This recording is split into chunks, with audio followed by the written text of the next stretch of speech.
د افغانستان اسلامي امارت زړورو ملي او امنیتي سرتیرو ته د ملي دفاع د ځوان وزیر مولوي محمد یعقوب مجاهد زبردست وینا.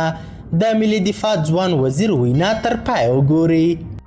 د شهیدانو ارمانونه باید هیر نه کړو او هیرېدل یې دغه دي چې موږ داسې اعمال کوو، داسې افعال کوو چې هغه د دې نظام وعلیا منافعو ته ضرر رسوي، بېنظمي جوړوي، بېاطاعتي جوړوي، د نظام په مقابل کې چیلنجونه را پیدا کوي. ډېر باید متوجه یاست. اوس به ته کار کوې، شپه او ورځ به پر ځان یې وکړې.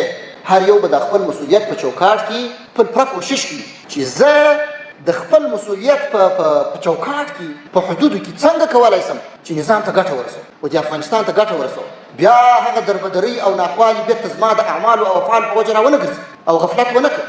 خپل ملګري باید متوجه کړو، کار وکړو، د نظام په پښو درو، داسې یو نظام جوړ کړو چې په ټوله نړۍ کې هم کفر او اسلام ودې ته ګوته په غاښ شي او حیران شي چې مسلمانان دومره ظرفیت لري چې دا کار وکړي. نو دا نظام کار غواړي، دا نظام خدمت غواړي، دا نظام خوله غواړي، دا نظام دماغ ستړي کېدل غواړي، بدن ستړي کېدل غواړي. خبره خلاصه نه ده، جهاد خلاص نه دی.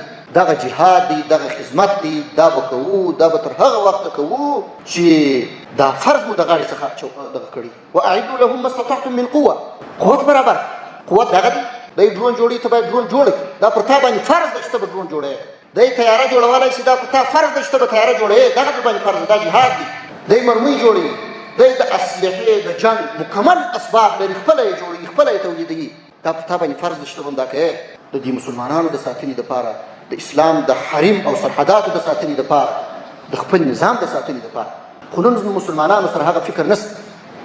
توان یې د لاسه څخه ورکړی، بس دا فکر دی چې زه ولې جنګ نه کوم. دغه جهاد دی. بس د دې جهاد په مفهوم خلک نه پوهېږي. دا نور موږ تاسو چې دلته خدمت کوو دې ته جهاد نه وایي. د اسلامي نظام د استحکام دپاره چې کار کوو دې ته جهاد نه وایي. اوس خو امیر امر، اطاعت یې واجب او فرض او لازم. که څوک د افغانستان څخه د باندې د جهاد په نیت ځي، جهاد یې جهاد نه بلل کېږي. دا رساله کې تاسو وګورئ که وایي امیر مجاهدین د جنګ څخه بند کړي او بیا هم دی روانې جنګ ته، دغه جنګ دی، جهاد نه دی. په دې کې حوالې دي زموږ ستاسې د مقدمینو علمای کرامو د معتبرو کتابونو.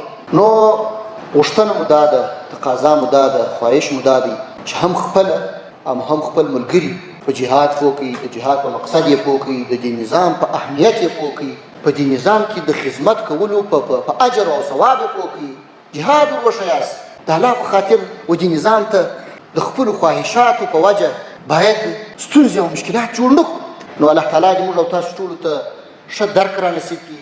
الله تعالی دې دغه نظام قائم و دائم او مستحکم ولري او په دې استحکام کې دې الله جل جلاله د خدمت کولو او د دې د استحکام دپاره د کار کولو موږ ته توفیق راکړي او الله تعالی دې بیا راڅخه قبول کړي.